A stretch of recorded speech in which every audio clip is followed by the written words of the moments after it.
happen. Normally the thing is this, is that I'll talk and then maybe we can close the door. I'll talk and then at the end of the talk, people ask questions. But in the spirit of a conversation, maybe we could do is that as I talk, if there are things that come up that you disagree with or want to comment on, let's do it that way. Let's have a conversation. This isn't really that formal. Francis Murphy says, listen, if you don't, what are your plans, after graduation? And kind of then I was kind of like, now it's after graduation. A week is like forever. I talk about like after graduation, got no clue. I'm kind of like sleepwalking through all this shit. Well, listen, if you don't get drafted by an NFL team, and if you decide not to go to graduate school, I want you to bring your black butt to the afro and start working. And that, I remember that. And so as it turns out, I didn't get drafted, and I decided not to go to grad school. I had no concept of grad school. And so it took me an extra semester to graduate. So that graduation was in May. But I started working at the Afro-American newspaper in February. So the February, before I graduated, asking me about my career. Well, how did you do this? And they were waiting for some tale about, waiting outside the sports editor's office and scuffling and this and that. I realized, no, it really wasn't like that. Francis Murphy, the publisher of the Afro-American, told me that if I didn't get drafted and if I didn't go to grad school, I was to report to work at the Afro. And that's how I got the job. So that's who you know. Now, it also introduced me early on to the politics of things. Because again, there was no resume, there was nothing like that. So there are two really good lessons I learned. But a lot of the questions were like, well, Bill, are you sure you can say this? I mean, how are like our white leaders in Connecticut? What are they gonna think? And although I wouldn't really edit myself, you're kind of aware of that kind of stuff, and you're somehow you feel like you're in this silo when you're about to attack something. Every hiring cycle, the lack of black coaches, stereotypes. I mean, a lot of the stuff we grapple with, racism, is reflected in these sports codes, and I became aware of that. But again, it's a mission. It's almost like a blessing and a curse. That you cannot not do it. You cannot not discuss tough issues. You just can't. I wish I could. Like I said, I wish I could just go and compress my. Normally the thing is this, is that I'll talk and then maybe we can close the door. I'll talk and then at the end of the talk, people ask questions. But in the spirit of a conversation, maybe we could do is that as I talk, if there are things that come up that you disagree with or want to comment on, let's do it that way. Let's have a conversation. This isn't really that formal. How you guys doing today? So we're gonna talk about William C. Rhoden, or Rhoden. I can't say his last name well, but Williams is a great author, professor. He's a great envisionist. He speaks about a lot of things. He's a New York Times bestseller, and he brought up something vital that I wanted to speak about as well. I hope you enjoyed today's video. I urge you to pause each version of this article to read it for yourself prior to the video starting or after the video, just so you can get an insight on what I'm talking about in full context.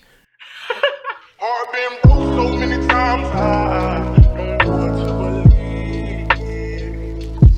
Mama say it's my fault, I wear my heart on my sleeve. Niggas bless up on my.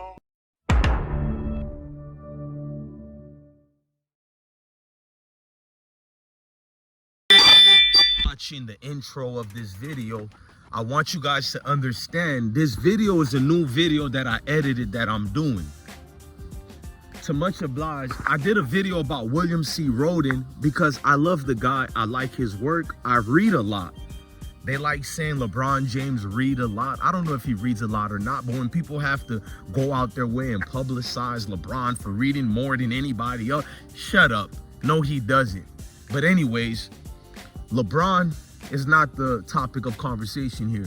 William C. Rhoden, or Rhoden, however you would say it, he's the one who did the New York Times bestseller, $40 Million Slave, which is a great book contributing to his work because he has a relentless amount of work. I did a video almost critiquing him about certain things he said about Deion Sanders.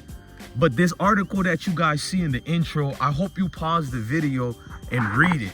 But let me tell you about why I made a new video about William C. Rhoden and deleted the other video. And before I get started, meet my son, Sebastian. This is my son. I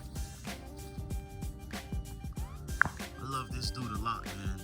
Therapy, man. Pets are therapeutic. They help you. They don't know what's going on in the world other than they're just trying to survive. They're trying to be loved. He's trying to rub the camera. Not right now. All right, Sebastian, hang on. I got you. So I deleted my video about Mr. William C. Rhoden, or Rhoden, I would say. Let me just say Rhoden. I'm not good with pronunciations, but this guy is really a profound gentleman, and I love his work and I love what he does. Forget about the criticism that he did at Deion Sanders and them for leaving the HBCUs. He has also given nothing but recognition to what Deion Sanders is and what Deion Sanders is going against.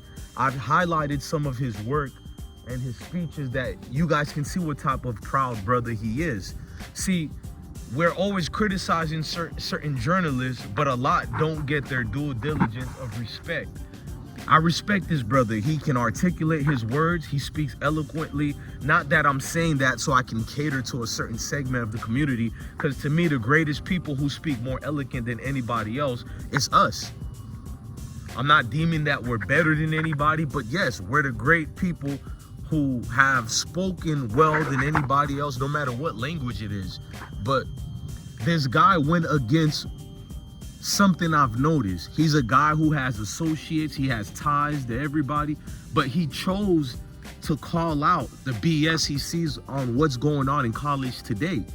He went in depth in his article today that he released and published about how Deion Sanders is not only succeeding on the field or off the field. See, you're gonna think Deion is not succeeding on the field, but he broke it down on how Deion is succeeding. He's revamped everything in the minds of journalists on how they combat and go at coaches these days. Because with Deion Sanders, the world is watching now.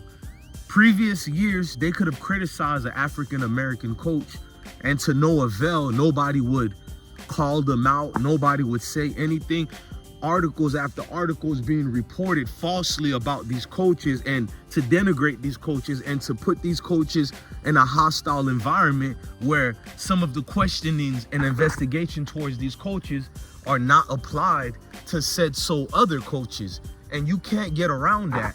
He broke it down thoroughly, almost like Joe Klatt. I keep referencing Joe Klatt because Joe Klatt is part of the Mayo Nation, but he's a brother, you know what I mean? He's gonna stand on business and tell the truth. So William C. Rhoden, he expressed how we've never seen something like Deion Sanders coaching like this, because every day the narrative changes around him. The articles that are circulating around his name seems to be either good or bad, because if Deion Sanders loses to Nebraska, as you guys seen, the scores were similar to the beatdown that Colorado put on Nebraska last year. There was no hoopla. There was no parade.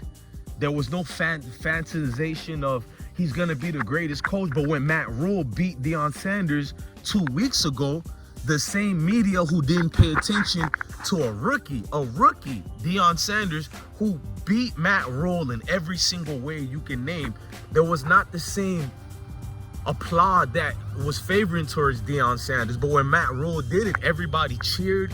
People are saying Matt Rule is building a program. The saving grace, because the double standard is very real in college football, in the world in general. And I'm not out here to cry out foul and be a professional victim. I'm gonna keep saying that, because when you say the sky is blue, people say you're calling yourself a professional victim when that's not the case. We speak on truth. We call things on what they are and how they are, and we elaborate on them. And William C. Rhoden, as he so eloquently put it, the narrative is always going to change based on who the person is and who the coach is. Because if Deion Sanders wins as they won against Colorado State, people are saying they're supposed to be the Colorado State. It doesn't really count. You can see the narrative on the articles that are being written.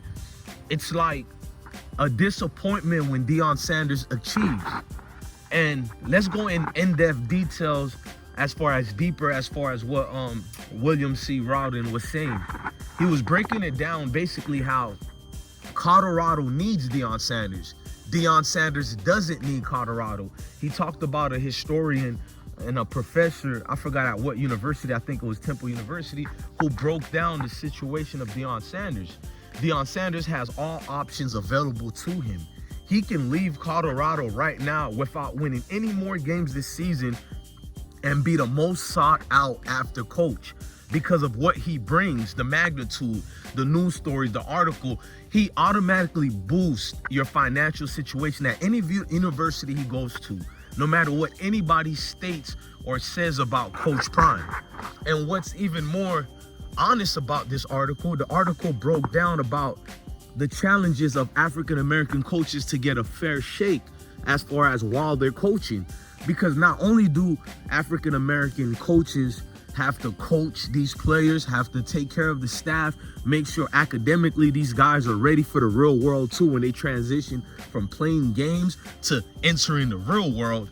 And all this he has to do while also maintaining a workable environment to be comfortable for people, hiring the right staffs around you.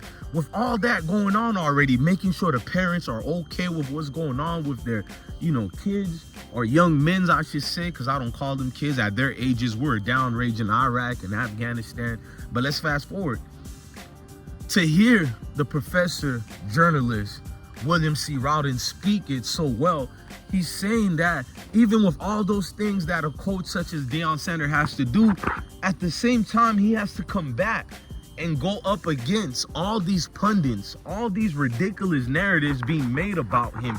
It's like, forget about what's professional, what's not professional. It's like, at what point do we take our craft serious? Some of these stories and articles are not even real news, but people go out their way to publish anything negative on Deion Sanders. And I'm usually the one who calls it out. But what William C. Rhoden is saying is there's really no point for anybody to really defend Deion Sanders because he's so established that it doesn't work in the favor of nobody when you go against what Prime is bringing here, which I agree.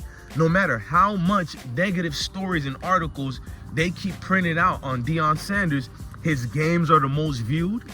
People of all walks of life still wants to be interested in him.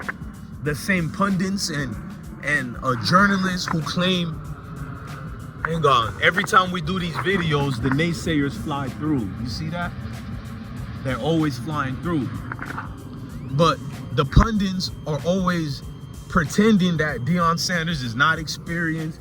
The Colorado is irrelevant. I've seen Fox News, Fox Sports, that is, I mean, not Fox News, but Fox Sports, which I do watch Fox Sports, but they got weak guys on their radio show.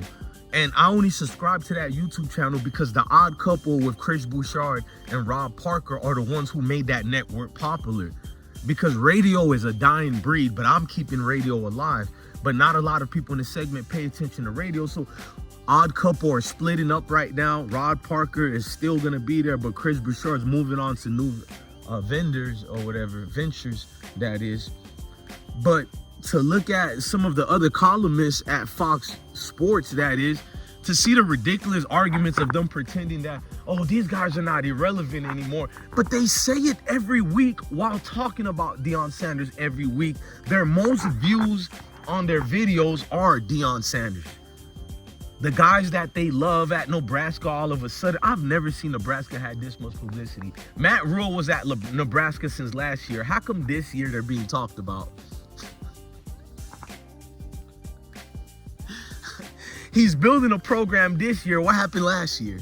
So you give a coach who's a more far experienced coach than Deion Sanders. You give him a pass, you let him coach without the hoop a lot, but with Deion, you don't let him. I heard Paul Finebaum go on a relentless attack where he flat out lied. Paul Finebaum lied about everything with the Sean Keeler situation, and I'm going to bring up. He said Deion Sanders, well, tell me who Sean Keeler at the Denver Post talked about, because the only guy he talked about was you. You're lying. But we've printed out, we published several videos of Sean Keeler calling out different players on the team, calling out the Cormani McClain situation and saying he agrees with Cormani and his mom. We presented all this. He disrespected Shador on probably 30 different articles he put out there. Sean Keeler disrespected Travis Hunter to make him look like a thug who's an NIL thirsty type of player. It's crazy, bro. To hear Paul Finebaum allege that, you know, there was nothing wrong being said by Sean Keeler, and then you guys don't believe these people stick the code. Not everybody in the Mayo Nation, but Paul Finebaum deliberately shows he wears the good old boy cloth over his head. Because how can you stick up for Sean Keeler all the way in Denver? You don't even know this guy unless you're on phone calls and conversations with him discussing Deion, because you took up for him while denigrating Deion. I love everything that William Rhoden said. I'm gonna make a separate video about Paul Finebaum, the disgusting liar. But to watch a coach such as, a journalist such as William Rhoden, who has a credited name everywhere, a well-established name, and he made sure to call out the bluffs and the crap that's going on in the media today. He talked about the great presence of a Deion Sanders. He's only on year number 2. Can you imagine if Deion manages to stay for the next 10 years in college football? What transition that could do? What anger that could do? I love every minute of it to see these pundits and classless journalists get exposed in a national spotlight. I love it. You guys think I'm probably crying about it, but in all the reality, I hope it never changes. I want us to wake up to it, not this new I'm woke crap going on. Wake up to the garbage all around you, and I'm not telling you to call it out, but be above it. You feel me? When you see that happening, they know that we know, it makes the room uncomfortable. Drake says she's so thick, make the room uncomfortable. That's how we need to do it now, without cursing or belittling ourselves or lowering ourselves to their levels. You know what I mean? I can do that. Because I'm going to use the camera for the same energy that they do. But with that being said, man, love your family, love your kids, and definitely stay blessed.